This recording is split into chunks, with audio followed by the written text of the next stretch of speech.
지방선거를 코앞에 두고 특히 민주당을 사랑하고 지지하시는 분들은 대체 당이 무엇들 하는 건가? 라는 생각을 많이들 하셨을 거예요. 그 장면부터 보시고 이어가 보도록 하겠습니다.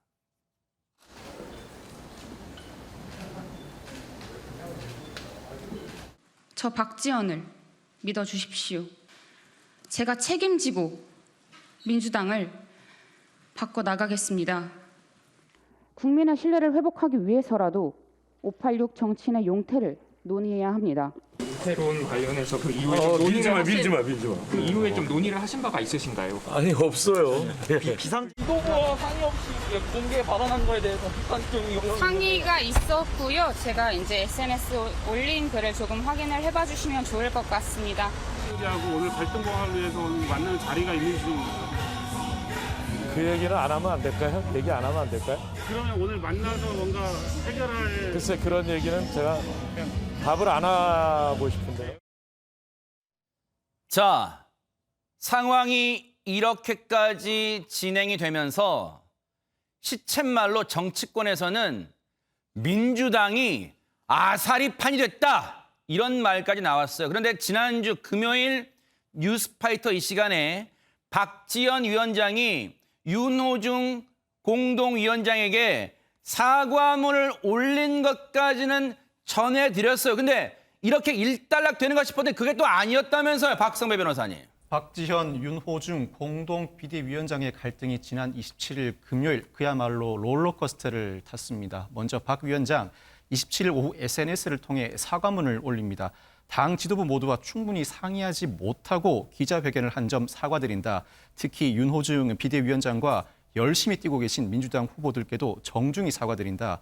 86 용태를 비롯한 젊은 민주당으로 나아가기 위해 어떤 과정을 거쳐야 하는지 당내 논의를 거쳐 금주 내에 쇄신안을 발표하겠다고 밝힙니다. 네.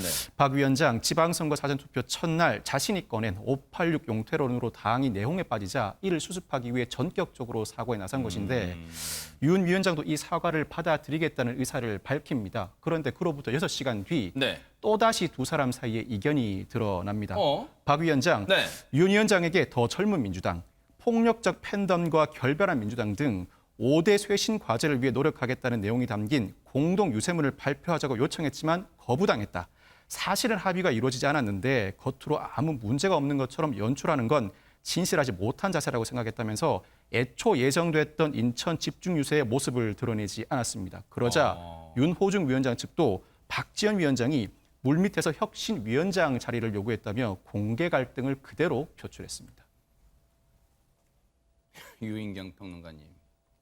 민주당을 지지하시든 지지하지 않으시든 간에 지금 작금의 상황을 들으시면 헛웃음 나오실 것 같아요. 왜, 뭐 점입 가격입니다, 진짜. 그렇죠. 게다가 같이 비상대책위원장을 맡고 있는 세대가 다른 분들이 이렇게 또 젠더가 다른 분들이 말이 다르니까 속상하실 텐데 어쨌든 모든 말들은 양쪽 의견을 들어봐야 되는데 네. 박지원 비상대책위원장의 말을 따르면 어제죠. 서대문구청장 후보 유세를 갔다 이런 얘기를 했습니다. 아니 내가 혁신위원장을 요구했다는 게 말이 안 된다. 구청장을 하고 있는데 동장 맡으라는 것과 뭐가 다르냐. 그리고 더 구체 말씀드리면 비상대책위원장 자리도 정말 너무 혁신하기도 어렵고 뭐 한데 혁신위원장을 해달라고 해도 안 할 거다라고 얘기를 했고요. 그다음에 얼마나 이게 어려운지 얘기를 했는데 사실 혁신이라는 거는 젊은 사람 세대라고 꼭 혁신되는 것도 아니고요. 혁신 한자 아시죠? 가죽을 벗겨내서 새롭게 한다는 뜻이거든요. 그거는 한두 사람만의 힘이 아니라 민주당원 전체 혹은 민주당 응원하는 지지자들이 다 바뀌어야 되는 것이기 때문에 얼마나 엄중한 일인 건지를 아실 겁니다. 네. 참 점입 가격입니다. 박지원 위원장이 혁신위원장을 해달라고 해도 자기는 안 했을 것이다. 기분 나쁜 거예요. 그런데 이러다가는 선거 코앞에 두고 민주당이 정말 이른바 공멸할 것 같다는 위기감이 생기잖아요. 그런데 윤호중, 박지원 공동 비대위원장 이분들이 오징어 게임 보셨나 봐요.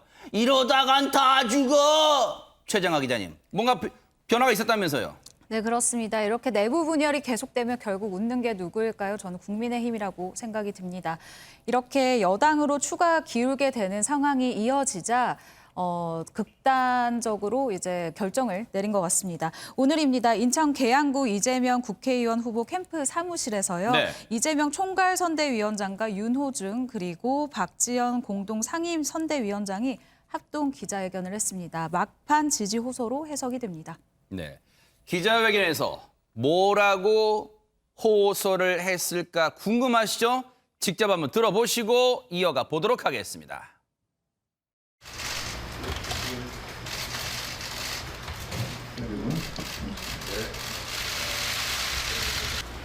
뼈를 깎는 각오로 민주당을 혁신하고 정치를 교체해서 대한민국의 미래를 바꾸어 나가겠습니다. 우리 민주당이 5대 혁신안을 추진하기로 결의했습니다. 치선 직후 5대 혁신안을 모두 실천해서 똑같은 약속을 다시 하는 일이 없도록 하겠습니다.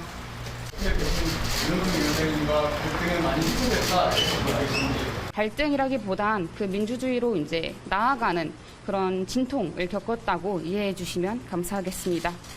자꾸 많은 국민들과 지지자들이 걱정하시니까 우리가 전혀 갈등이나 이런 걸 겪고 있는 게 아니고 목표는 같으되 속도와 과정에 대해서 약간의 이견들이 있던 점들을 우리가 다 함께 또 모아서 같이 손잡고 가기로 했다는 걸 꼭 그림으로 한번 보여드리면 좋을 것 같습니다. 지금 손을 잡죠. 여기 좀 떼볼게요. 자, 저희가 철저하게 꽉 잡아주세요. 네. 자, 오늘 저렇게 세 사람이 대국민 기자회견을 하면서 이른바 그거예요. 박지원 위원장이 얘기했지만 5대 혁신안을 추진하기로 결의했다. 그런데 엄밀히 얘기하면 박지원 위원장이 SNS에 올렸던 표현 있죠. 5대 쇄신 과제. 약간 거기서 표현만 다를 뿐 일단 5대 혁신안을 수용하기로 합의하면서 일단은 봉합이 됐어요. 그런데 장미 변호사님, 이럴 거면은 뭐하러 사실 그 난리를 친 걸까라고 지지자분들은 생각하실 것 같습니다. 저도 의아합니다. 5대 혁신안이라는 게 애초에 박지원 비대위원장이 첫 사과를 했을 때 담겼던 내용에서 크게 벗어난 것도 없습니다. 그리고 그 사과의 내용이 굉장히 구체성을 띄었다라고 보기도 어렵습니다. 더 젊은 민주당, 그리고 더 엄격한 민주당. 이건 당연히 민주당이 지향해야 되고 나아가야 될 방향성이 맞는 것인데 첫 사과 자체가 이른바 TPO, 그러니까 시간, 장소, 그리고 그 상황에 별로 맞지 않았다라는 당내의 어떤 비판은 분명히 있었습니다.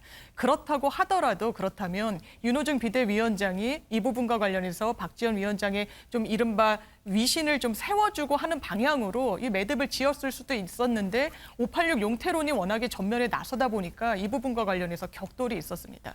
그러는 와중에 현장에서 뛰고 있는 민주당 후보들, 그리고 선거를 당장 치러야 되는 후보들은 지도부의 어떤 지원 유세도 원하지 않는다. 왜 이렇게 현장에서 뛰는 후보들을 힘들게 하냐라는 아우성이 안팎에서 나왔던 상황입니다. 그렇기 때문에 이번 갈등을 매듭을 지을 수밖에 없었는데 저는 이 매듭이 느슨한 매듭이란 생각이 듭니다. 언젠가는 이번 선거 결과에 따라서 다시 또 분출할 수 있는 갈등을 그냥 잠잠히 지금 봉합해 놓은 수준이 아닌가라는 생각이 듭니다. 오늘 이렇게 기자회견 했는데요. 시청자분들이 생각하실 때는 잘 들어보세요. 앞에 그 구체적인 당 이름 안 넣고 읽어볼게요. 더 젊은 당, 더 엄격한 당, 약속을 지키는 당, 언어 폭력이 없는 당, 그리고 미래 정책을 준비하는 당. 이종근 평론가님. 네네. 그래서 이게 진통을 한 일주일 가까이 겪으면서 내놓은 것 치고는 저거는 어느 당이든 대한민국의 정당이면 다 추진할 것 같은 그런 혁신안 아닐까 싶어요. 그렇지요. 그리고 지금 4년마다 한 번씩 어느 당이든 다 이렇게 하겠습니다 하는 내용에 다 포함되어 있죠. 그리고 결정적으로 지금 박지원 비대위원장이 주장하는 건 이렇게 함으로써 더 젊은 그런 그 층들이 들어올 수 있는, 함께할 수 있는 그런 정당으로 만들기 위해서였다, 이렇게 표현을 하는데 네. 들어보시죠, 앵커님. 네. 자, 물이 있습니다. 아하. 이 물에 새로운 물을 집어넣어야 돼요. 네. 그러면 어떻게 해야 돼요? 안에 있는 물 버려야 돼요. 아하. 그래야지 집어넣는 거 아닙니까? 아하. 근데 자 보세요. 왜 이렇게 586 의원들이, 그러니까 586에서 이 화를 낼까요? 아우, 절대 안 된다고 할까요? 2020년에 중앙일보가 조사를 했어요. 40년치를 다 조사를 했어요. 국회에. 어떻게 비율이 되나. 네. 이번 국회, 21대 국회에 300명 중 1960에서 69년도생이 몇 명이나 되는지 아세요? 174명입니다. 58%나 됩니다. 300명 의원 중에 네네. 와. 40년 동안 특정 세대가 국회 점유율의 최고치예요. 이건 중앙일보 2020년에 40년을 전부 다 검색해서 보도를 했습니다. 이런 팩트 찾고 지금 말씀드린 거예요. 네. 민주당의 공천 63%가 586이었어요. 공천을 63%나 공천을 주니까 이렇게 58%나, 물론 이건 전체 여야 전체지만 어쨌든 민주당은 63%를 60년대생한테 줬습니다. 그러니까 이 사람들이 비워지지 않으면 젊은 세대 아무리 들어와봤자 안 바뀝니다. 그러니까 사실 박지원 비대위원장이 이건 상징적으로라도 바뀌어야 됩니다라고 이야기했던 게 바로 그건데 네. 저항하는 이유가 바로 이 수치에서 드러나는 거죠. 네. 듣고 보니까 사실 이 갈등의 사달이 됐던, 그렇다 해도 과언이 아닌 86 용퇴론을 박지원 위원장이 애초에 대국민 사과 기자회견 90도 허리 숙였을 때 얘기했잖아요. 근데 오늘 5대 혁신안 얘기 때문에 이거 쑥 빠졌어요. 그러면 이거 어떻게 되는 거예요? 관련 얘기 들어보시고 이어가 보도록 하겠습니다. 박지원 위원장이 얘기했던 586 용태론이 더 젊고 역동적인 민주당하고 걸치고. 이 문제만 여쭤보시려고 했나요? 이 586 정치인들에 대한 문제는 지금 선거와 직접 연관되는 사안이 아니기 때문에 어떤 일테면 나이를 가지고 몇 살 됐으니까 그만해야 된다라든가 네. 이런 이 방식은 적절하지는 않은 것 같고요. 그렇기 때문에 표현을 청년 정치의 문을 넓힌다라고 하는, 그리고 정치 교체를 하자라고 하는 표현을 사용하게 된 것이고요. 네. 다시 안 여쭤볼 수가 없어요. 지금 이게 귀에 걸면 귀걸이, 코에 걸면 코걸이라는 생각 드는 게, 사실 민주당뿐 아니라 정치권에서는 어떤 일이 있을 때마다 이제는 나이가 어느 정도 된 분들은 정치 뒷선으로 물러나자는 그런 목소리가 팽배했잖아요. 그런데 지금 윤호중 위원장은 나이가 몇 살 됐으니까 그만둬야 된다, 이런 방식은 적절하지 않은 것 같고요. 그러니까 당내 이른바 86 그룹들이 어디 지금 박지원 위원장이라는 사람이 들어와가지고 우리한테 감히 나가라고 하느냐, 그런 목소리를 지금 외면할 수 없었던 건가요? 그렇죠. 그러니까 누가 하느냐에 따라서 또 반발의 그 유무가 달라집니다. 1월 25일 날 송영길 대표 당시에 선거 때 똑같은 얘기했어요. 586이 지금 많은 비판을 받고 있다. 이제 586들이 광야에 나설 때다. 즉 바깥으로 이제 물려줄 때다. 이렇게 얘기했을 때는 전부 아무 반발이 없었잖아요. 또 그 얘기를 바로 오후에 이재명 후보가, 당시 대선 후보가 이렇게 얘기했습니다. 아이고, 용퇴해 주셔서 감사합니다. 우리 민주당 바뀔 겁니다. 몇 번씩 사죄를 했는데, 그때는 가만히 있더니 지금은 반발을 한다. 이건 누가 얘기하느냐에 따라, 어떤 상황에 얘기하느냐에 따라 같은 얘기도 이렇게 다르게 반응을 한다. 이렇게 비춰지는 거죠. 아하.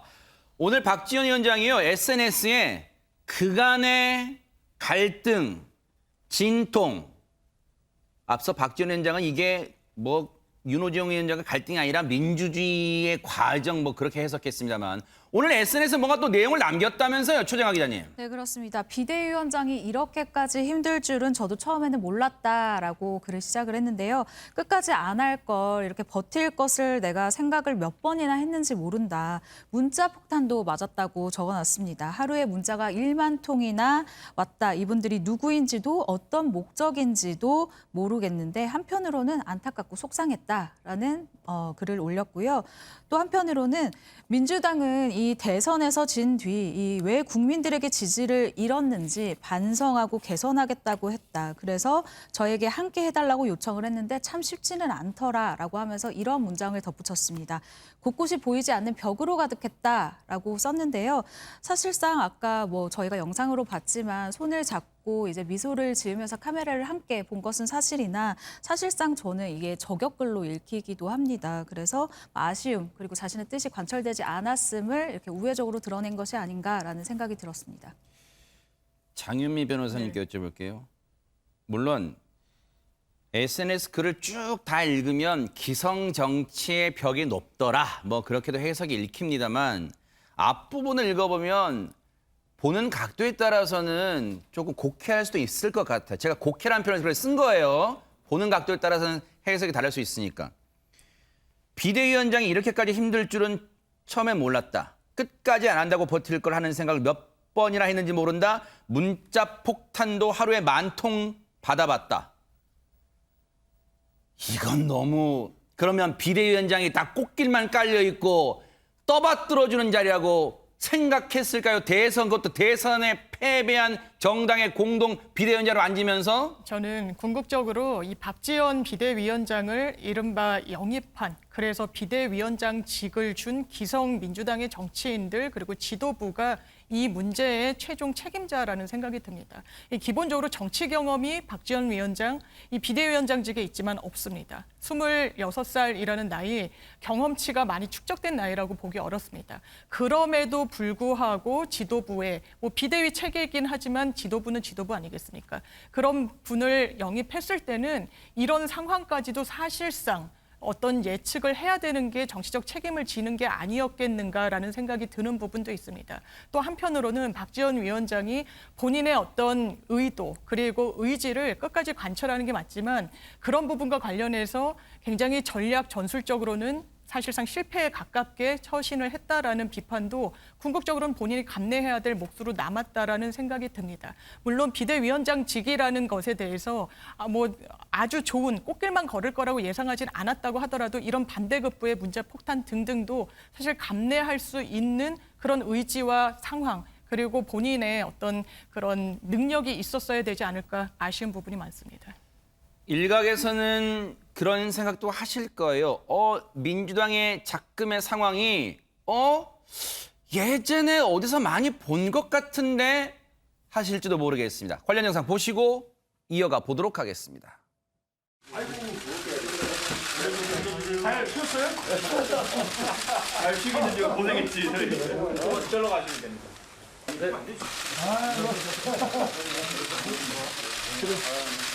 다른 건 모르겠고 저희는 정말 국민이 바라는 정권 교체 이외에 다른 목적이 없음을 오늘 확인했습니다. 후보자의 당무 우선권에 관해서는 후보자는 선거에 있어서 필요한 사무에 관하여 당대표에 요청하고 당대표는 후보자의 의사를 존중하여 따르는 것으로 당무 우선권을 해석하는 것으로 의견을 같이 하였다. 지난해 대선 상황이었습니다. 저 때는 국민의힘이 야당이었어요. 선거를 코앞에 두고 이종구 평론가님, 뭔가 야당 지도부 핵심 인물들 간의 갈등 이어졌다가 가까스로 봉합했다가 이게 일종의 정치의 트렌드예요. 뭡니까 이게? 그렇기도 하죠. 선거를 앞두고 언제나 각 정파들이 자신들의 어떤 그런 정파의 이익을 위해서 당권 투쟁이나 권력 투쟁을 하면서 이런 내분이 일어나긴 합니다. 하지만 지금 여야 공통점은 뭐냐면 새로운 세대의 목소리를 어떻게 담아내느냐에 대한 문제라고 보여져요.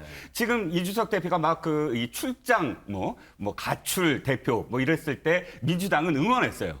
민주당은 이준석 맞아요. 대표를 또 포용 못하는 정당이냐? 맞아요. 근데 지금 거꾸로 지금 국민의힘이 박지원 비대위원장도 지금 못 받아들이냐 하고 민주당을 얘기하거든요. 짧게 한 말씀만 드리면 1970년대입니다. 40대 기수론 김대중 대통령, 그다음 이철승 의원, 그다음 김영삼 대통령. 당시에 45살인데 그 위에 유진산 총재니 뭐니 이 사람들한테 반기를 들면서 40대 기수론으로 완전히 세대 교체를 이루거든요. 그때 당시에 유진산 총재, 뭐 유진호 박사 모두 다 젊은 사람들이 싸가지가 없어 하고 핏대를 높이고 그 사람들 비판했지만 그러나 그들이 그렇게 함으로써 정치가 세대 교체가 이루어졌다는 거예요. 네. 즉 언제나 새로운 세대는 싸가지가 없음이라고 비춰진다는 걸 명심해야 될 것 같습니다. 그런 상황을 바로 선거 코앞에 두고 민주당이 가까스로 봉합을 했어요. 언론들의 대부분의 표현이 봉합이에요. 과연 내일 모레 지방선거 표심에 어떤 영향을 미칠지 지켜볼게요. 야, 이거 주말 사이 뜨겁습니다. 이재명 후보가 띄운 김포공항 이전, 이 공약이 주말 내내 정치권을 뜨겁게 하고 있는데요. 먼저 관련 발언 들어보시고 이어가 보도록 하겠습니다. 저는 김포공항 이전해야 된다고 생각합니다. 약 1,100만 평에 이르는 강서 지역을 대대적으로 개발하면 우리 계양구는 강남에 붙어있는 분당처럼 다시 발전의 기회를 누린다. 앞으로 비행기들은 이렇게 활주하지 않습니다. 수직 이착륙을 하는 새로운 시대가 열리죠. 이런 상황에 맞춰서 우리가 미리 준비해야 됩니다. 그래서 새로운 항공 시대에 대비하기 위해서 김포공항은 지금부터 이전을 준비하고 여기 우리 김포공항 이용하는 대부분 국내선이 제주도 가는 것이 거의 70% 이상입니다. 그래서 제주도는 KTX로 해저터널을 연결하게 되면 사실 비행기를 타고 갈 필요가 없어집니다. 이 소음과 이 저개발의 원인이 되고 있는 김포공항을 이전해서 계양과 인천 발전 그리고 수도권 서부 발전을 완성하겠습니다.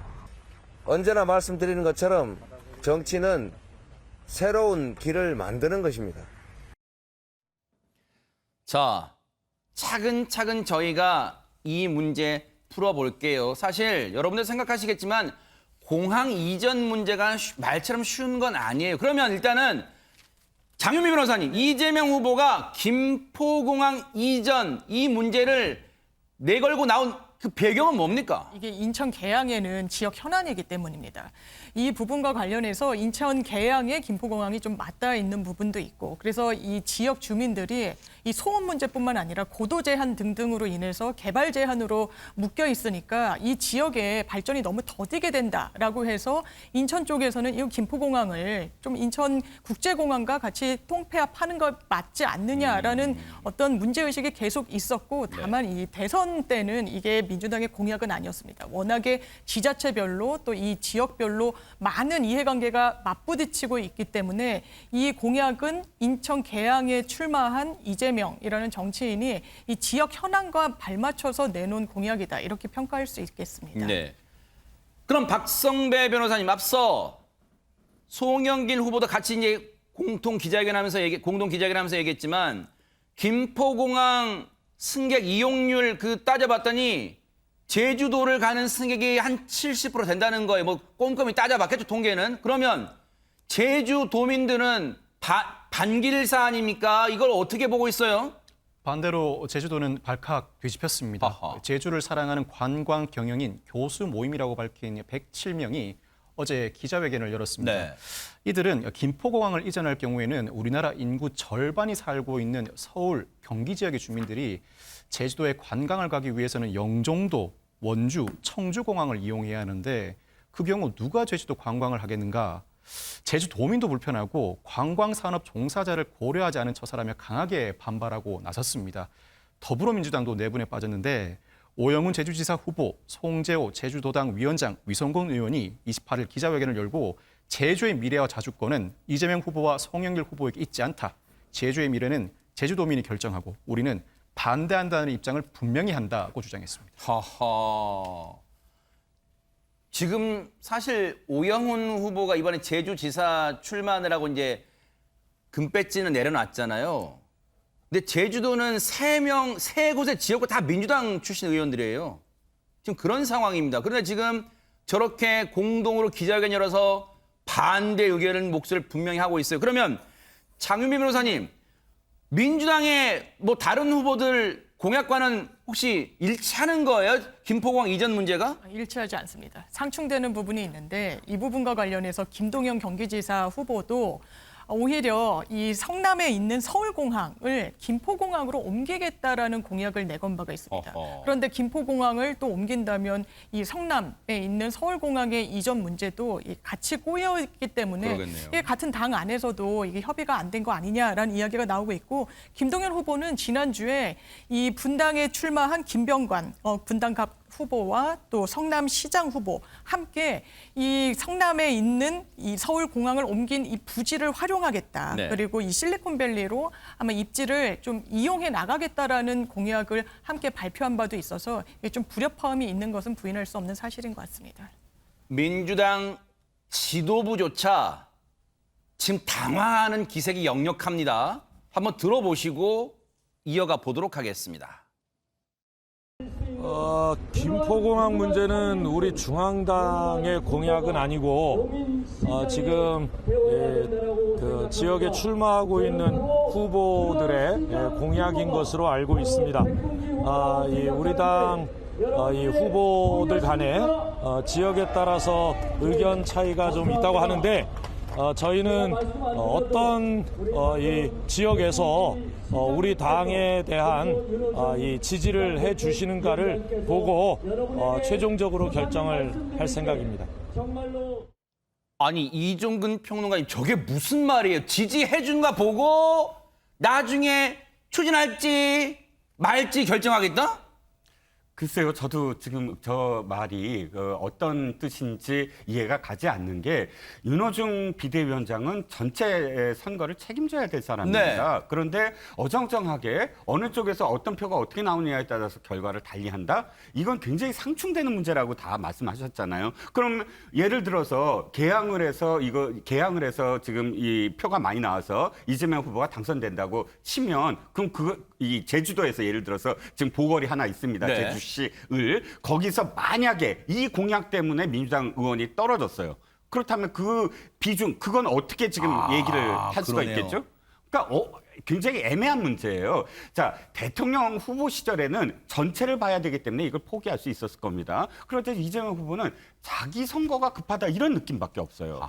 개항을만 당선되면 된다? 그런데 그다음엔 자신은 총괄선대위원장이잖아요. 거기서 잃어버릴 표들은 어떻게 생각을 하죠? 그러니까 서울 지역에서도 지금 굉장히 불리한 지금 얘기입니다. 왜냐하면 강남 쪽은 다 청주 쪽으로 가서 제주도로 가라. 강동 쪽은 원주로 가서 제주도로 가라. 이건데 그쪽에 KTX 없어요. 지금 글로 가려면 버스 타고 가거나 아니면 자가로 가야 되는데 제주도 가는 것만큼 가야 돼요. 그러면 비행기 타고. 그렇게 해서 가라고 한다면 전체적으로 이것 때문에 개항에서는 당선될지 몰라도 다른 지역의 표가 우수수 떨어지는 것에 대해서 나는 몰라. 나는 개항을 됐으니까 난 상관없어. 이렇게 나중에 비춰지면 아마 당권 잡는데 굉장히 힘드실걸요. 야, 이 문제가요, 정치권에서만 논쟁 번진 게 아니라 장외에서도요, 거친 발언으로 이 문제를 비판한 사람이 있다면서요. 최정화 기자님, 누굽니까? 그렇습니다. 진중권 전 동양대 교수인데요.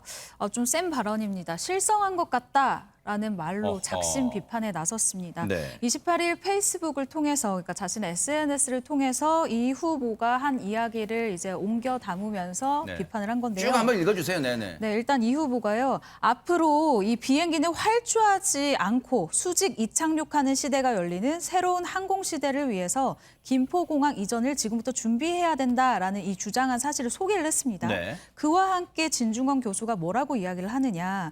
어이가 없는 생각이다라면서요. 여객기를 수직 이착륙시킬 정도의 고출력 엔진을 만들면 진시황의 만리장성을 능가하는 업적으로 역사에 기록될 것이다라고 꼬집으면서요. 헬기도 착륙할 때 연료를 아낀다고 이 활주를 한다. 아예 공항 없애고 UFO 터미널을 짓는다고 해라라고 질타를 했습니다. 현재 수직 이착륙은 전투기는 수직 이착륙해요. 그런데 지금 진중권 전 교수에게처럼 여객기가 수직 이착륙하려면 그 출력이 쉽게 말하면 연료가 엄청나야 된다는 거잖아요. 연료 출력이. 자, 국민의힘은요.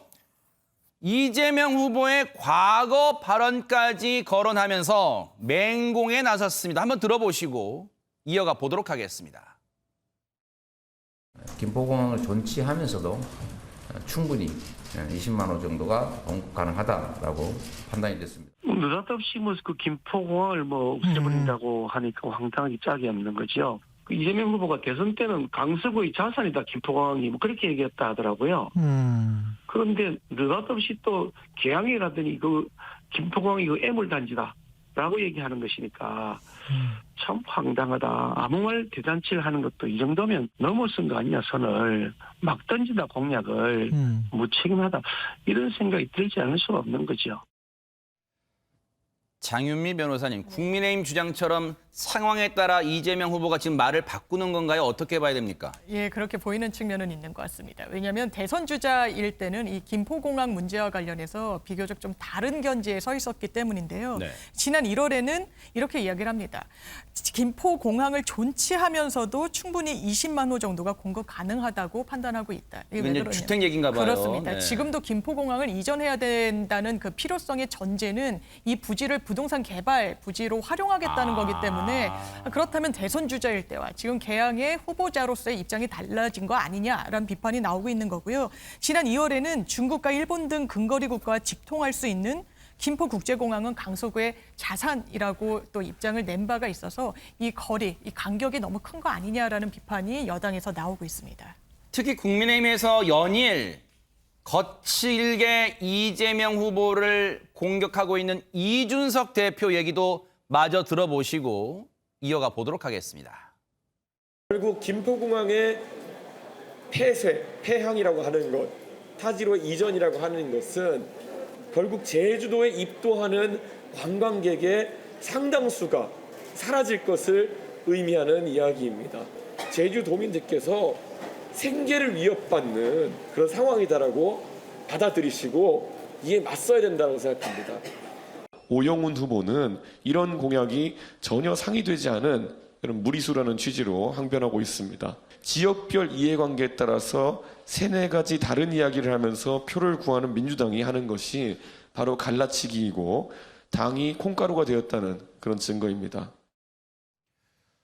자, 이렇게 맹공에 나서니까 이재명 후보도 이준석 대표 발언에 발끈하고 나섰다는데 일단 그 내용 좀 소개해 주시고 유인경 평론가님 작금의 상황에 좀 느끼시는 바 좀 설명해 주세요. 네. 아까도 말씀드렸듯이 하나의 의제에 따라서 여러 가지 하나의 지역에 여러 가지 제안을 하다 보면 분산이 되죠. 그러니까 갈라치기를 하다 보면 헷갈리게 만든다라고 이준석 후보가 굉장히 콩가루 당이다까지 했는데 이제 가만히 있을 수가 없죠. 이재명 후보와 그 측근에서 이런 얘기를 했습니다. 네. 갈라치기 정치밖에 모르는 이준석 대표의 채수 없는 입이 또 화를 불러왔다. 채수 없다는 게 무슨 뜻이에요? 제가 사전을 찾아봤습니다. 아하! 기자 생활 30년 했는데도 굉장히 익숙하지 않은 말이기 때문에요. 매우 경망하고 좀스럽다는 게 채수 없다. 그래요. 저는 또 재수 없는 인 줄 알고 다시 한번 이렇게 노안이 왔나 해갖고 읽었더니 채수 없는 이었고요. 어쨌든 좀 이 본질에는 상관이 없지만 이재명 후보가 대선 후보 때부터 굉장히 우리의 잊혀진 말들을 많이 꺼내서 그래요, 맞아요. 우리말 겨루기를 굉장히 열심히 솔직히 시청했던 것 진짜 같아요. 저는 진짜 처음 들어본 예. 얘기 많이 나와요. 네. 예, 근데 어쨌든 이 김포공항의 문제는 인천이나 서울시나 제주 세 곳만의 문제가 아니라 비행기를 타야 되는 모든 사람들에게는 굉장히 중요한 문제이기 때문에 갈라치기나 뭐 아니면 콩가루나로 해결될 문제는 아닌 것 같고 좀 더 침착, 물론 이제 6월 1일이면 이틀밖에 안 남았기 그렇죠. 때문에 수습이 불가능할 것도 보입니다만. 네. 네. 일단은 앞서 이준석 대표도 그런 얘기 했잖아요. 당장 제주 관광 산업의 직격탄이 불가피하다 이렇게 주장하고 있는데 이에 대해서 이재명 후보 또한 맞대응에 나섰어요. 한번 들어보시고 이어가 보도록 하겠습니다. 인천공항으로 통폐합을 할 경우에 제주 관광 산업이 영향을 받는다. 저는 좀 모자란 생각이거나 악의적 선동이라고 생각합니다. 개항을 위해서도 인천을 위해서도 수도권 서부의 발전을 위해서도 그리고 앞으로 도래할 새로운 항공시대에 대비하기 위해서도 김포공항은 인천공항으로 통합 이전하는 것이 맞다. 이종근 평론가님 오히려 여당의 뭐 이런 공세가 악의적 선동, 게다가 모자란 생각이랍니다. 좀 그러게요. 깨우쳐 주세요. 아, 예. 아마도 이건 대형 이슈잖아요. 굉장히 이 조그마한 그러니까 지역의 이슈가 아니라 우리나라의 그런 근거리 교통망, 예를 들어서 통합적인 수도권 교통망이 완전히 체계가 달라져야 됩니다. 이 김포 이전 가져다주는 어떤 파장이 거기다가 지금 민주당에서 이야기하는 그러니까 이재명 후보가 이야기하는 해저 터널까지 얘기하면 아마 해저 터널은 단군 이래 뭐 최대의 역사 그러겠죠. 이렇게 아마 표현이 될 겁니다. 왜냐하면 영국과 프랑스의 해저 터널보다 배 이상의 길이를 지금 뚫어야 돼요. 세계 최대 길이로의 해저 터널이 가능할 겁니다. 그 해저 터널이어야만 할 겁니다. 그렇다면 어마어마한 지금 그 정책이 공약이거든요. 이것이 나흘 만에 그러니까 한 지역구의 보궐선거에 책임을 지고 있는 사람이 나선 사람이 이야기할 수 있는 문제냐. 그렇기 때문에 지금 반응이 굉장히 제각각으로 나오고 당에서도 나오는 것이거든요. 네. 그것을 이제 비판이 오자 거기에 대한 어떤 상응한 것, 왜냐하면 며칠 안 남았기 때문에 네. 이걸 차근차근 그럼 우리가 100분 토론합시다. 이게 안 되잖아요. 100분 토론하면 고운 말이 나오겠지만 지금 당장 그 대응을 해야 되니까. 하지만 이것이 가져다주는 어떤 이슈가 과연 진짜 민주당에 얼만큼 도움이 될지, 왜 한 지역구가 문제 아니라 전체를 봐야 되잖아요. 전체 지방선거에 네. 광역부터 또 보궐선거 7곳, 뭐 17곳 다 합쳐서 계산을 해보면 저는 만만치 않은 그런 마이너스 쪽이 더 지금 그런 영향을 받지 않을까 민주당에. 네. 안타깝습니다. 좀 더 일찍 그러면 이슈를 던져서 공론의 장에 띄우든지 뭐 굉장히 짧은 순간 안에 하나의 어떤 모멘텀으로서 낸 것 같은 그런 생각이 듭니다. 이게 대형 이슈잖아요. 마치 우리가 시계가 한 2달 반쯤 전으로 돌아간 것 같아요. 이게 대선 이슈 같잖아요. 이게 지방선거 맞나? 인천 계양을의 보궐선거에 출마한 이재명 후보의 공약으로는 어울릴 수 있겠죠. 하지만 전국 8도에서 뛰고 있는 민주당 후보들은 이걸 어떻게 생각하고 있을지 궁금합니다. 자, 이런 가운데 지금 이재명 후보 참 몸이 바쁠 거예요. 몸이 10개였으면 좋겠다는 생각할 거예요. 왜? 본인의 선거도 뛰어야 되지만 총괄 선대위원장으로 전국 선거도 지휘해야 되는데 이러다 보니까 인천 계양을의 보궐선거가 뚜껑을 열어보니까 예상과 달리 박빙 구도로 가다 보니까 국민의힘에서는요, 지금 윤형선 후보를 전폭 지원하는 모양새입니다. 장윤민 변호사님. 그렇습니다. 사실 이 계양 지역은 민주당이 대선 때 8.8%포인트 차로 승기를 잡았던 지역입니다. 그리고 송영길 후보가 내리 5선을 한 지역입니다. 그러면 이재명 후보가 이 지역을 점찍어서 출마를 선언했을 때는 비교적 넉넉하게 이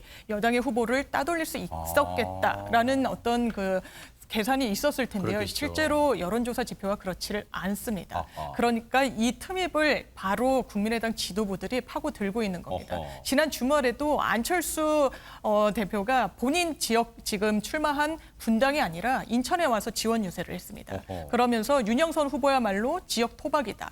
그리고 국회의원이 되기 위해서는 정치력도 있어야 되고 뭐 전문성도 있어야 되고 리더십도 있어야 되는데 여기에 부합하는 후보가 바로 윤영선 후보다. 이렇게 이야기를 하면서요. 우리 동네에서 도망간 정치인이 있다라고 해서 내가 또 찾으러 왔다라고 했는데 이 말은 이 분당에 출마하지 않은 이재명 후보를 또 정조준한 말이기도 했습니다. 그러네요. 여기에서 한 발 더 나아가서요. 이준석 국민의힘 대표 같은 경우에는 지난 토요일 이 사전 투표 이틀째 되는 날 아예 개항해서 투표를 했습니다. 예, 지도부로서 완전히 힘을 실어주겠다는 의중이 실린 그런 정치적인 행보를 지원 유세를 통해서 펼치고 있습니다. 국민의힘 윤형선 후보 입장에서는 유인경 평론가님, 진짜 천군만마 얻은 그런 기분일 것 같아요. 그렇죠. 일단 인천 계양을이라는 지역구 굉장히 작은 지역이고요. 그러니까 인구 수도 적고요. 게다가 윤형선 후보가 전국구의 큰 인물이 정치인은 그렇죠. 지명도가 높은 건 아니었잖아요. 그런데 뭐 다 와가지고 여기서 막 힘을 실어준다니까 본인도 너무 뿌듯해졌을 것 같아요. 이런 것 같아요. 전교 회장 선거에서 떨어진 한 친구가 반장 선거에서 내가 니네 말도 나올게 그랬더니 막 온 데서 오고 막 교장 선생님까지 도와준다 그러고 그래서 지금 어깨가 뻔뻔 올라갈 것 같아요. 물론 선거는 뚜껑을 열어봐야 그렇죠. 합니다만 어쨌든 지금 윤 후보는 윤 정부가 중앙당이 개항의 발전을 지지한다며 지금 주민들에게 굉장히 표를 호소하고 있습니다. 네. 윤형선 후보는 줄곧 그런 얘기를 해왔잖아요. 자신은 개항의 토박이이고 그 해당 지역에서 25년간 병원을 열어서 이 지역 주민들 치료에 전념해왔다 이렇게 얘기를 하고 있잖아요. 근데 민주당에서는요 정반대 얘기를 하고 있어요. 한번 들어보시고 이어가 보도록 하겠습니다. 그것보다 먼저 오히려 이 국민의힘 측에서는 가짜 개항인 윤영선 후보의 그 출퇴근 논란부터 해명하는 것이 맞지 않나라는 생각이 듭니다. 그게 뭐죠? 이재명 후보가 처음에 출마했을 때는 뭐 마치 25년 토박이인 것처럼 뭐 이야기를 했지만 실제 뭐 한겨레 보도된 것을 보니까 목동의 아파트를 소유를 해가지고 최근까지도 목동에서 이렇게 살고 있었던 것으로 나왔고요.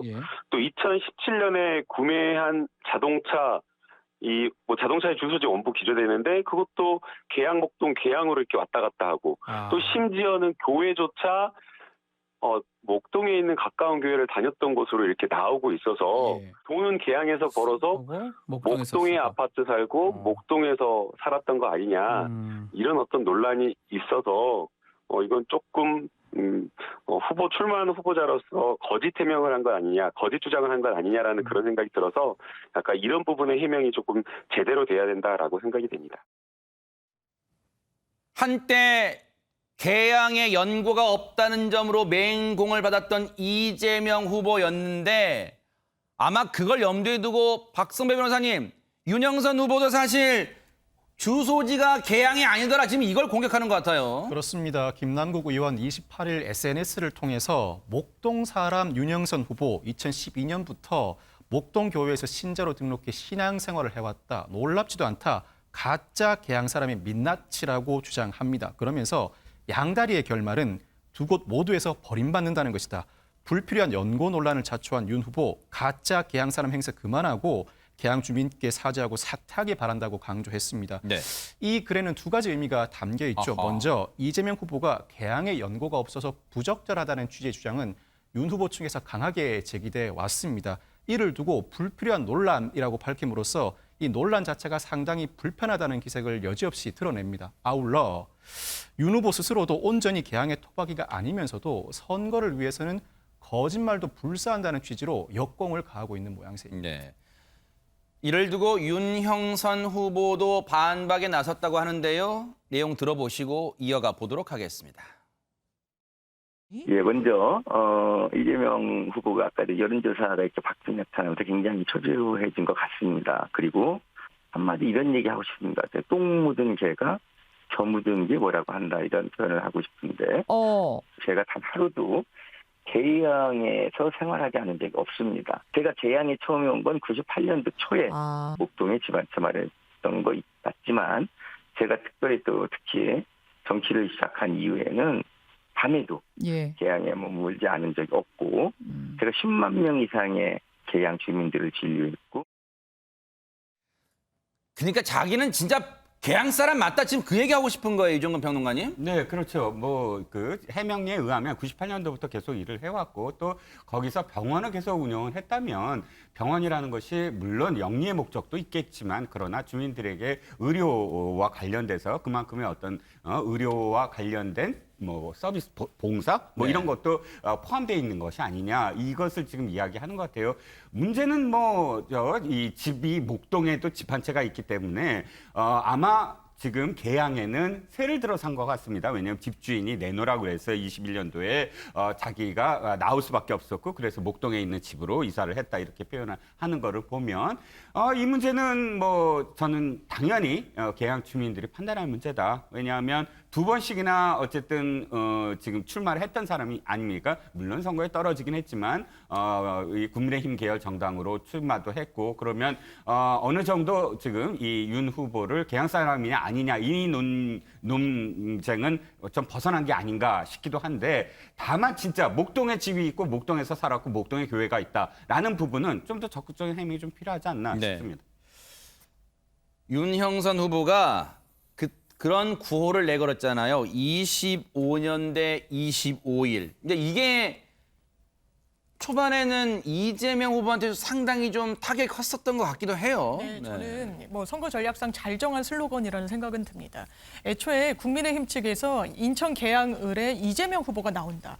바로 직전에 대선 후보로 있었던 민주당 후보가 계양을을 점 찍었다라고 한다라고 얘기했을 때 여러 다른 대항마들이 거론이 됐었습니다. 그중에 하나가 윤희숙 전 의원이기도 했는데 워낙에 이재명 후보에 대한 어떤 저격수 그리고 경제통 이런 이미지가 있었지만 당내에서도 홍준표 전 대표 같은 경우에 이거 너무 공천을 희화화한다라는 비판도 있었습니다. 그 이후에 국민의힘의 선택은 이 지역에서 터잡고 오랜 기간 이 지역을 일궈온 후보를 낙점한 것이었습니다. 결과적으로는 25일 대 25년이라는 지역 일꾼을 선출하는 선거 국면에서 뭔가 소구력 있는 슬로건을 만들어낼 수 있는 그런 구도를 만들었다. 저는 국민의힘이 이번 인천 계양과 관련해서는 공천을 잘했다라고 생각합니다. 허허.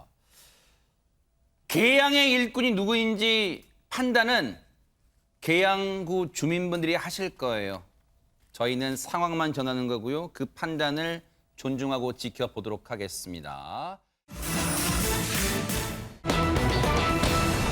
오늘 아침 서울 강남역 유세 현장에서 두 후보가 눈물을 흘렸답니다. 대체 어찌된 일인지 한번 보시고 이어가 보도록 하겠습니다.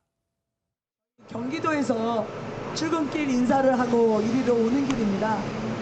경기도의 출근길 인사는 아침 5시 반 혹은 6시부터 시작이 됩니다. 서울에 오는 게 참 힘듭니다. 그 고된 출퇴근길 경기도민분들 10분만 더 자고 나오실 수 있도록 함께 해나가려고 합니다.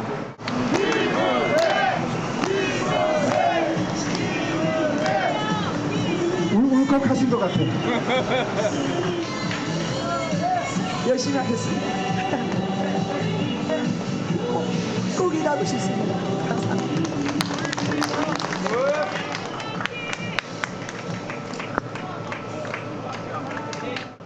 울지 마세요. 네, 여러분 두 후보님께서 지금 눈물을 흘리시는데 최정아 기자님, 지금 이게 무슨 상황입니까? 설명 좀 해주세요. 네, 오세훈 후보와 김은혜 후보가 오늘 오전 강남역에서 출근길 유세를 했습니다. 특히 김은혜 후보는요, 이런 이야기를 했는데요. 경기도민이 10분만 더 자고 나올 수 있도록 그리고 10분 더 일찍 집에 들어갈 수 있도록 함께 하려 한다라고 하면서요. 지금 얼마나 많은 경기도민이 내 집 앞에서 딱 끊긴 이 지하철 내에 속상해하고 계시느냐. 저는 그 선을 이을 것이다. 라고 얘기를 하면서요. 이 서울과 경기도를 오가는 이 시민들에게 교통 문제를 집중적으로 언급하는 모습을 보였습니다. 그러면서 이 보시다시피 김은혜를 연호하는 시민들 앞에서 눈물을 이제 흘리는 모습을 보였는데요. 이렇게 지지를 호소하면서 눈물을 흘리자 옆에 있던 오세훈 후보도요. 지금 울컥하신 것 같다라고 설명을 하면서 본인도 눈물을 이제 훔치는 모습을 보였습니다. 네. 이후 기자들과 만나는 자리가 있었습니다. 이 자리에서요. 눈물을 보인 이유가 무엇이냐라는 질문에 김은혜 후보가 이렇게 답을 하는데요. 경기도민들이 너무 많이 힘들어하신다라고 답을 했습니다. 아니, 경기도민들을 위하는 마음은 뭐 저 장면으로 조금은 다가와요. 그런데 박성배 변호사님 궁금증은 안 풀렸어요. 경기도지사 후보잖아요, 김은혜 후보는. 근데 서울 강남역에 와서 왜 유세를 한 거예요, 그러면? 강남역은 서울로 출퇴근하는 경기도민들이 가장 많이 거쳐가는 장소 중 하나입니다. 아하. 즉, 강남역에서 유세를 해도 많은 경기도민들이 직접 들을 수가 있습니다. 아하. 아울러 김은혜 후보 입장에서는 오세훈 후보가 같은 당의 서울시장 후보라는 것 자체만으로도 경쟁자에 비해 비교 우위라고 판단한 것 같습니다. 즉, 오세훈 후보와 함께 서울에서 직접 유세를 함으로써 서울시와 협업해서 강점을 가진다는 점을 그대로 어필할 수 있다고 판단한 것이죠. 실제로 김은혜 후보가 눈물을 흘리기 시작한 시점은 오세훈 후보가 GTX 노선 등 서울도시철도의 경기 노선 연장을 위해 노력하겠다고 발언한 직후였습니다. 근데 목소리 들어보니까 김은혜 후보 목소리 들어보니까 물론 아마 6일 지방선거를 뛰는 전국의 여느 후보들 다 마찬가지겠습니다만 목이 상당히 쉬었네요, 지금. 예. 연설 때문에 목이 쉬어서 커피를 안 마시고 몸에 좋은 생강차나 뭘 한다는 게 나왔는데요. 근데 무엇보다 수면 부족 요인이 큰 것 같습니다. 27일부터 무박 5일 유세를 하고 있고요. 밤과 새벽 시간에도 일정을 막 굉장히 진행하면서 24시간 깨어 있는 경기도를 만들겠다라고 이제 주장을 하고 있습니다. 무박 5일이 가능해요? 쪽잠은 자죠. 아, 쪽잠은? 예, 통잠을 안 잔다는 거겠죠. 그래서 그때 만났던 오세훈 서울시장 후보가 이를 언급하면서 김은혜 후보가 차 속에서 쪽잠 자면서 아침 출근 시간에 경기도민하고 인사를 하고 또 이게 서울로 왔다. 정성이 하늘을 찌르서 꼭 당선이 될 거다라고 얘기를 했더니 이제 그 말에 약간 이렇게 감동을 받았고 예, 일을 열심히 하겠다. 네. 꼭 일하고 싶다. 같이 울컥하신 건 아니죠, 지금? 절대 아닙니다. 네. 저는 안 옵니다. 궁금해요. 지금 눈 살펴볼게요. 아니죠? 네, 아닙니다. 왜인데 이 일하고 싶다라는 말은 인수위 대변인 시절에도 그 당에서 할 때도 일하게 좀 해달라고 얘기를 했었거든요. 네. 물론 이제 이렇게 그 지지하지 않는 측에서는 두 분 다 갱년기여서 울었다 이런 얘기를 하지만 진정성 없는 눈물은 아닌 것 같습니다. 네. 네. 한편 더불어민주당의 송영길 서울시장 후보는요. 어제 유세 현장에서 획기적이라고 할 만한 공약 하나를 발표했습니다. 한번 들어보시고 이어가 보도록 하겠습니다. 송영길이 시장되면 1년 안에 우리 1000만 시민 1인당 100만 원씩 부동산 개발 이익을 돌려드리겠습니다. 여기 계신 분들 저 이야기 직접 들었으니까 송영길 시장 시켜놓고 1년 안에 100만 원 안 주면 시장실로 찾아오십시오. 국민 세금 안 드리고 그동안 부동산 개발업자가 가져갔던 이익을 우리 시민의 품으로 돌려드리겠습니다. 일단 귀에 솔깃할 것 같긴 한데 어떤 내용인지 장윤미 변호사님 좀 자세히 설명 좀 해주세요. 네, 지금 서울 시민 전체에게 100만 원씩 주겠다. 이 금원만 단순 계산을 하더라도 10조입니다. 그렇다면 이 10조를 어떻게 마련할 것인가? 이 부분을 본인의 대표 공약과 관련해서 설명을 한 겁니다. 네. 지금 송영길 후보는 대표적으로 부동산 공약, 구룡마을 개발 공약을 내걸고 있는데요. 지금 구룡마을 일대를 용적률 500%로 해서 개발하겠다. 그리고 그 방식은 민간 개발 방식이 아닌 공공 재개발 방식으로 채택해서 진행을 하겠다. 이로써 이 지역에 12,000호가 넘는 가구를 공급하겠다라는 공약을 내세우고 있습니다. 네. 그렇다면 이런 대단위 단지의 부동산 개발이 됐을 때 산출되는 예상되는 이익, 무려 27조라고 합니다. 그런데 이 부분이 공공개발 방식으로 진행이 되기 때문에 모두 다 민간 영역으로 흘러들어가는 것이 아니라 이 중에 10조 원을 시민들에게, 서울 어떤 시민들에게 다시 돌려드리겠다. 그렇다면 1000만 시민에게 100만 원씩 주는 재원이 충분히 마련될 수 있다라는 게 지금 송영길 후보의 공약 내용입니다. 아하. 송영길 후보의 이 공약에 대해서 혹시 국민의힘 오세훈 후보는 나는 왜 이 생각 못했지? 라고 했을까요? 한번 들어보시고 이어가 보도록 하겠습니다. 민주당의 송영길 후보가 요즘에 마음이 급했는지 이른바 막공약을 시리즈로 내놓습니다. 서민 약자를 위한다고 입만 열면 광고하는 민주당에서 구룡마을에서 나온 주택개발에서 나온 10조의 이익을 서울시민 전체에게 100만 원씩 나눠드리겠다고 합니다. 여러분, 이런 마음가짐으로 정치하는 송영길 후보 서울시에서 밟히지 못하도록 이번에 정신을 번쩍 차리게 해주시고 겸손한 사람 만들어 주십시오. 들어보니까 박성배 변호사님, 오세훈 후보 얘기는 송영길 후보 정신 좀 바짝 차리게 해달라고 하네요. 오세훈 후보는 기본적으로 이 지역 개발에 대해서 이미 아파트가 들어서는 계획이 세워져 있는데 주민들이 이주하는 시점에 사업을 처음부터 다시 짠다? 그 자체가 불가능할 뿐만 아니라 그 경우에 이 일이 3년에서 5년 정도 늦어진다는 입장입니다. 그러면서 송영길 후보가 요즘 마음이 급한지 막공약을 시리즈로 내놓고 있다. 이런 마음가짐으로 정치하는 송영길 후보 이번에 정신 번쩍 차리게 해주고 겸손한 사람 만들어달라고 우회적으로 비판했습니다. 허허. 자, 이런 가운데 오세훈 후보가 어찌 보면 당연하고 또 연계된 걸 수도 있을 것 같아요. 지금 서울시 구청장 후보들 그리고 시의원 후보들 막 거기 선거도 열심으로 도와주고 있다면서요, 이종건 평론가님. 네, 그렇습니다. 지난 4년 전에 25개 구청장 선거가 어떻게 됐냐면 24대 1이었어요. 어디가 24였어요? 24개 구청장이 모두 다 민주당이었고요. 어머. 그다음에 한 곳 서초구만 조은희 구청장이 그때 그 해서 24대 1. 그랬어요? 예. 네. 그랬죠. 그리고 뭐 서울시 의원도 거의 마찬가지입니다. 민주당이 거의 뭐 과반 이상을 차지하고 있고요. 네. 그렇기 때문에 서울시장 입장에서 이번에 4선이지만 정확하게는 다시 일을 하려면 구청장들이 자기 쪽으로 그러니까 그 국민의힘 쪽 그 구청장들이 좀 와야 되고 또 서울시 의원도 어느 정도는 국민의힘 계열이 와야 그래도 일을 좀 할 수 있는 게 아니냐. 그래서 자신의 선거도 급하지만 자신의 선거만큼 급한 것이 구청장과 또 시의원들 선거입니다. 그래서 네. 함께 벨트화해서 이렇게 네. 지금 지원 유세를 나서고 있습니다. 그렇군요. 필요하네요. 어찌 보니까. 근데 앞서 김은혜 후보 얘기했으니까 민주당 김동연 후보 얘기도 좀 해볼까요? 지금 어떻게 열심히 움직이고 있을까요? 박성배 변호사님. 김동연 후보는 29일부터 31일까지 경기도 내 31개 시군 전체를 순회하는 이른바 파란 30일 대장정에 돌입합니다. 사흘간 이동 거리가 약 1,000km에 이르는 강행군인데 박빙 판세 상황에서 마지막 파란을 불러일으키겠다는 네. 취지라고 합니다. 마지막 사흘간 31개 시군 전체 전역의 도민들을 모두 만나보겠다는 의지를 담아서 김동연 후보가 직접 기획한 일정이라고 하는데 31개 시군 특성에 맞게 31개 비전도 아울러 발표할 계획이라고 합니다. 네. 선거 정말 사활을 걸는다는 표현 있잖아요. 그런데 두 분 중에 어느 분이 되든 간에 경기도민을 위한다는 마음이 있잖아요. 그러니까 누가 당선되든 간에 그 마음 변치 않기를 기대를 해볼게요. 자, 그럼 김동연 후보 얘기도 좀 마저 듣고 형평성 차원에서요. 듣고 이어가 보도록 하겠습니다.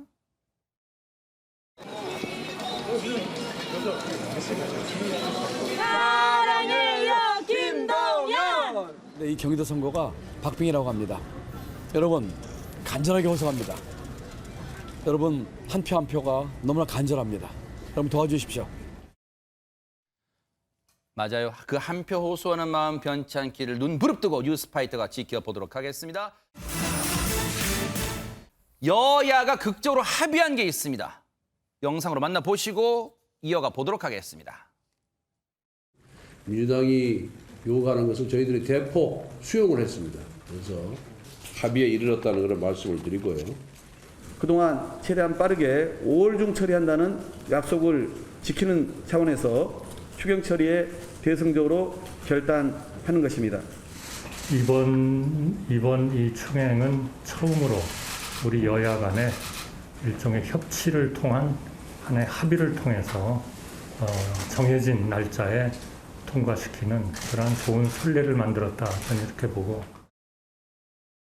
네, 일단 우여곡절이라는 표현을 언론들이 하고 있습니다. 정말 진짜 진통 끝에 우여곡절 끝에 추경안이 국회를 통과했는데 최정아 기자님, 역대 최대 규모라는데 어느 정도가 된 거예요? 네, 그렇습니다. 말씀 주신 것처럼 지방선거를 사흘 앞두고 여야가 정말 피 튀기는 줄다리기 끝에 올해 2차 추경안인 손실보상 추경 처리에 합의를 했습니다. 여야 합의로 결정된 올해 2차 추경안 규모는요, 62조 원입니다. 당초 이 정부가 제출한 59조 4천억보다 2조 6천억 원이 늘어난 금액인데요. 네. 이는 역대 최대치라고 하고 있습니다. 네. 소상공인 그리고 자영업자 이런 분들에게 총 371만 명에게 600만 원에서 1,000만 원까지 최대 지급이 되고요. 손실 보상률도 올랐습니다. 90%에서요 100%로 올랐고요. 또 분기별 손실 보상 하한액 기준도 50만 원에서 100만 원까지 올랐습니다. 네. 보험 설계사, 대리기사 같은 이 특수 형태 근로자나 프리랜서 또 문화예술인 등에게는 기존 정부안보다 2배 늘어난 200만 원씩 지급이 되고요. 오늘 오전 이 국무회의에서 추경안이 의결이 되면서 중소벤처기업부는 오늘 날 12시부터 신청을 받고 있거든요. 오후 3시부터 이 손실보전금 지급을 시작한다고 알렸습니다. 네. 뉴스파이터 방송 1시간 한 반쯤 전부터 이제 지급이 시작됐어요. 오늘 오후 3시부터 지급이 시작됐는데 어느 정도는 또 내일 아마 상황이 나올 거니까 그때 한번 또 언급을 해드릴게요. 근데 이종건 평론가님, 네. 지방선거 코앞에 두고 이제 이게 추경안이 극적으로 합의됐어요. 혹시 그렇습니다. 이것도 표심에 영향 미칠 수 있어요? 크게 표심을 미치려면 어떠한 정책이 사실은 양쪽 진영이 완전히 대척점에 섰을 때 크게 미칠 수가 있습니다. 그런데 이 부분은 누가 더 빨리, 한쪽은 빨리 줘야 된다, 한쪽은 더 많이 줘야 된다. 이거를 갖고 사실 부딪혔기 때문에 어느 쪽에 전적으로 유리하다 이렇게 얘기할 수는 없겠죠. 하지만 그럼에도 불구하고 지난 4년 또 5년 동안 문재인 정부에서 선거 직전마다 사실 재난지원금이나 혹은 이런 손실보상을 해왔습니다. 네. 그런데 결과적으로 봤을 때 그것이 집행을 한, 실질적으로 그 돈을 집행한 여당 쪽에 유리했다 이렇게 지금 비춰지고 있거든요. 아하. 그래서 일부는 어쨌든 여당 쪽에 유리하겠죠. 그것을 못했다면 완전히 불리한 어떤 상황이 됐을 테고요. 네. 하지만 그게 그렇다고 해서 결정적인 어떤 변수냐? 그건 아닐 것 같습니다. 네. 어쨌든 자영업자분들한테 숨통이 트인다고는 할 수 없을 거예요. 그래도 정말로 가뭄에 찔끔 비라도 그래도 이런 상황에 여야가 합의로 마련했다는 점은 긍정적이지 않나. 이제 한 걸음 뗀 거예요. 더 많은 협치 좀 기대해 볼게요. 그런데 지금 뭐가 하나 해결되면 또 걱정이 생기는 게 일각에서는 추경이 통과되면서 물가가 더 오르는 악순환이 생기는 거 아니냐? 이런 우려가 나오는데 오늘 출근길에 윤석열 대통령이 답변을 했대요. 한번 들어보시고 이어가 보도록 하겠습니다. 대통령님, 추경에 따라서 물가 상승 압박 우려가 있는데 어떻게 좀 보시는지요? 그럼 추경 안 합니까? 물가 문제는 저희가 좀 세부적으로 관리를 좀 해야 돼서 지금 영세 자영업자를 숨이 넘어갑니다. 국회에서 추경안이 어제 늦게 통과됐고 참 다행스러운 일입니다. 지금 거의 숨이 넘어가는 소상공인과 영세 자영업자들이 신속하게 생활 안정을 꾀할 수 있도록 재정당국에서 신속하게 추경안을 집행해 주시기를 당부드립니다.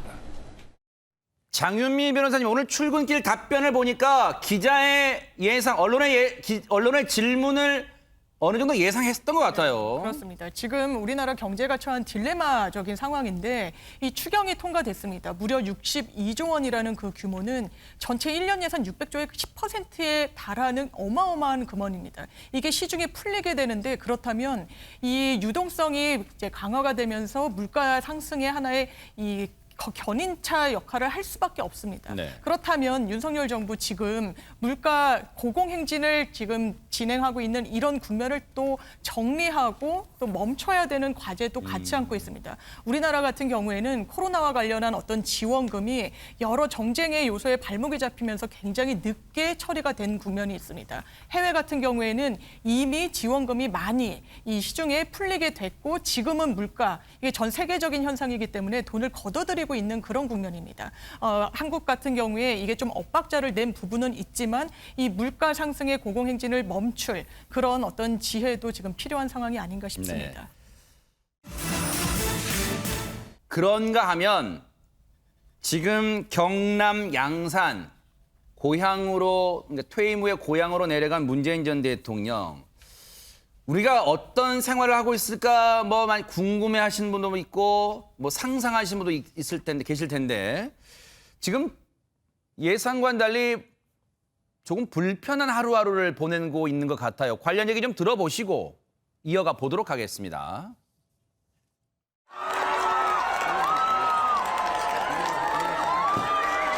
드디어 제 집으로 돌아왔습니다. 우리 평산마을 주민들께 전입신고드립니다. 예, 부장님, 그 시위하는 집 앞에서 시위하는 거 안 말씀하시나요? 시위 앞에 하고 있는 거. 예, 뭐 불편합니다. 예, 맞습니다. 불편하다. 직설적으로 집 앞에서 보수단체들이 시위하는 문제에 대해서 불편하다고 했는데 지금 이보다 더 거칠게 반발하고 불편한 기색을 내뱉는 분이 있다면서 누굽니까? 문재인 전 대통령의 따님이 문다혜 씨입니다. 자신의 SNS를 통해서 굉장히 불편하고 괴로운 심정을 밝혔는데요. 얘기를 들으면 이런 겁니다. 네. 정말 시위대를 들이받을 생각을 하고 있다. 구치소라도 함께 들어가면 조용해지지 않을까 생략을 하기도 했고요. 수적으로 열세여서 지금 집안에 갇힌 생쥐꼴이다라고 그랬고요. 과연 이게 집회인가? 입으로 총질해야 되는 것과 무슨 차이인가? 증오와 쌍욕만을 배설한 듯 외친다. 이젠 부모님을 내가 지킬 것이다. 라고 했는데 현재 이 글은 삭제된 상태인데요. 사실은 아니 뭐 전 대통령 전직이지만 대통령 딸이 너무 과격하고 뭐 증오와 쌍욕이라든지 네. 뭐 구치소로 보내는 너무 심한 표현이 아니냐라고 얘기를 하지만 그게 뭐 진영이 어찌됐든 간에 확성기 틀어놓고 계속 소리를 질러대는 건 어마어마한 공포이자 불편함입니다. 그러니까 층간 소음하고는 차원이 다른데 일단 본인이 나설 수밖에 없다. 딸이라도 나서야 되겠다. 그래서 SNS에 신병을 밝혔다가 급히 삭제를 했습니다. 지금 같이 살고 있나 봐요. 다니러 온 것 같습니다. 다니러 온 거다? 네, 예. 아하. 일단 다니러 왔는데 어쨌든 그 상황을 보면 금방 알 테니까 네, 뭐 창문도 열 수 없는 상황이다. 예. 그리고 어쨌든 집안에 갇힌 생쥐꼴이다 이런 얘기를 했는데 근데 저게 장유미 변호사님 저 SNS 내용이 지금 삭제됐어요. 왜 삭제했을까요? 표현이 너무 거칠어서? 아무래도 그런 것 같습니다. 뭐 입으로 총질 등등의 어떤 언행이 좀 불편해하시는 분들도 있고 이거 너무 좀 과격한 거 아니냐라는 비판도 좀 의식을 한 것 같습니다. 그래서 현재 이 해당 SNS 글은 전부 삭제는 된 상황인데요. 사실 이 보수단체 한 6, 7곳에서 돌아가면서 집회를 하는 부분에 대해서는 여당에서도 문제 제기가 나오고 있는 그런 상황이었습니다. 뭐 이를테면 이준석 국민의힘 대표 같은 경우에도 확성기 소음과 본인들이 이 정치적 의사를 표명하려고 하는 게 정비례하는 건 아니다라고 하면서 자제를 촉구하기도 했었고 이낙연 전 총리 같은 경우에도 이런 현실이 정말 부당하고 비참하다고까지 언급할 수 있을 정도다. 왜냐하면 이 마을 어르신분들이 병원 치료를 받을 정도다라고 하면서 굉장히 과도한 집회 시위에 대해서는 문제의식을 드러낸 바가 있습니다. 네. 이와 관련해서 오늘 한 일간지 보도로 알려진 사실인데 문재인 전 대통령이 이 보수 집회와 관련해서 지금 고소장을 제출할 것을 저울질하고 있다라고 합니다. 해당 이 보수 단체들이 집회 시위에 관한 법률 위반은 하고 있지 않지만 이 수위가 모욕죄 내지는 명예훼손에 이를 정도로 좀 과격하다라는 부분을 직접 고소장을 제출로써 해결하려고 하는 그런 움직임도 있어 보입니다. 그러게요. 주민분들이 무슨 죄입니까? 그런데 이종근 평론가님, 퇴임 후 이친 대통령으로 살고 싶다는 게 문재인 전 대통령의 바람이었는데 그게 참 쉽지 않은가 봐요. 네, 그렇습니다. 참 안타까운 게 우리가 언제나 우리 5년 단임제의 어떤 대통령의 그러니까 말로라고 표현하면 좀 그렇지만 뒷모습이 사실 늘 모든 사람들한테 존경받는 모습은 아니었어요. 언제든 그 비판을 받고 또 씁쓸한 어떤 뒷모습이 많았습니다. 비극적인 어떤 결말도 있었고요. 첫 번째 드는 생각은 이 세상 어떠한 시위나 이 세상 어떠한 집회도 법을 어겨서는 안 된다. 그러니까 그 모욕적인 언사라든지 확성기의 볼륨이라든지 거기 같이 사는 주민들도 생각을 해야 되는 것이거든요. 그렇기 때문에 자신이 어떤 의사표출을 하더라도 그건 법적인 한도 내에서 꼭 해야 된다. 그건 용산에서 시위를 하시는 분들도 마찬가지입니다. 대통령 집무실 앞에서 있는. 그리고 두 번째, 우리가 팬덤 정치가 있지 않습니까? 팬덤 정치를 너무 즐겨서는 안 된다. 맹목적인 지지는 맹목적인 안티를 낳는다는 거예요. 그래서 맹목적으로 지지하는 사람들한테도 거리를 둬야 된다, 언제나. 그리고 그래야지만 맹목적인 안티를 사실 경계를 할 수가 있다. 이런 생각이 듭니다. 네. 나무는 가만히 있고 싶지만 바람이 가만히 두지 않는다. 뭐 그런 말로 떠오르는데요. 이게 지금 우리 현실 정치, 지금 정치의 안타까운 면이 아닌가 이런 생각도 해봅니다.